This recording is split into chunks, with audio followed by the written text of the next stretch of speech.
রাধে রাধে। আজকে শ্রীমদ্ ভাগবত গীতার 11 পৃষ্ঠা পাঠ করতে চলেছে। চলুন শুরু করা যাক।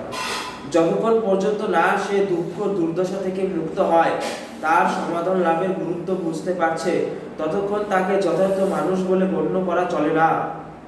মানুষত্বের সূচনা তখনই হয় যখন তার মনে এই সমস্ত প্রশ্নের উদয় হতে শুরু করে।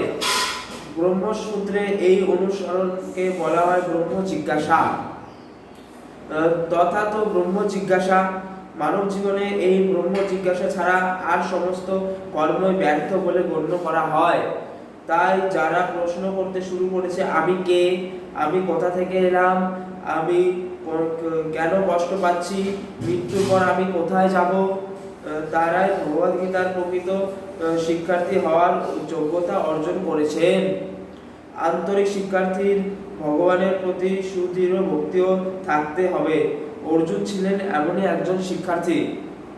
ভগবান শ্রীকৃষ্ণ মানব জীবনের প্রকৃত উদ্দেশ্য সম্বন্ধে বিস্মৃত মানুষকে সচেতন করার জন্যই এই পৃথিবীতে অবতারণ করেন।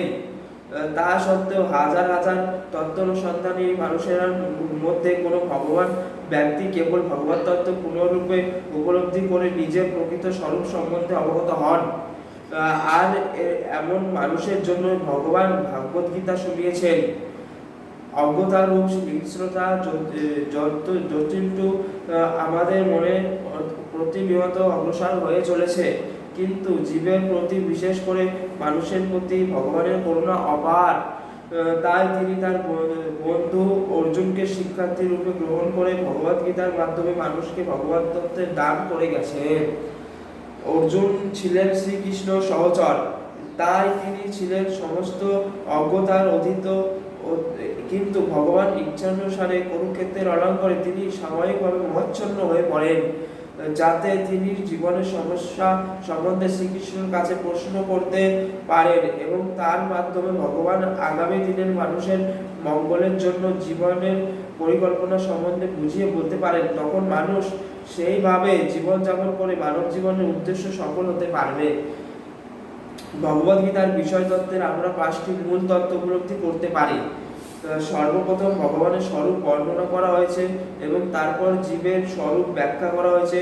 ঈশ্বর আছেন এবং তিনি সবকিছু নিয়ন্ত্রণ করছেন, আর জীব প্রতিনিয়ত তার দ্বারা প্রতিনিয়ত হচ্ছে। যদি কেউ বলে যে সে কারো দ্বারা নিয়ন্ত্রিত হচ্ছে না, সে মুক্ত, তাহলে বুঝতে হবে সে উন্মাদ। জীব সর্বদাই বিশেষ করে বদ্ধ অবস্থায় সর্বতোভাবে নিয়ন্ত্রিত। তাই ভগবদ্গীতার পরম নিষ্কৃত ঈশ্বর ও সর্বদা নিয়ন্ত্রিত জীবের বিষয়বস্তু আলোচিত হয়েছে।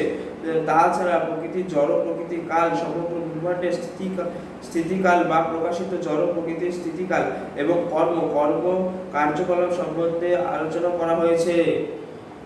তথা আজকে শ্রীমদ্ ভগবত গীতার 11 নং পৃষ্ঠা শেষ হলো। আপনারা চাইলে এই চ্যানেলটি সাবস্ক্রাইব করে বেল আইকনটি টিপতে পারেন পরবর্তী ভিডিও আপনার কাছে আসার জন্য। ধন্যবাদ। হরে কৃষ্ণ। রাধে।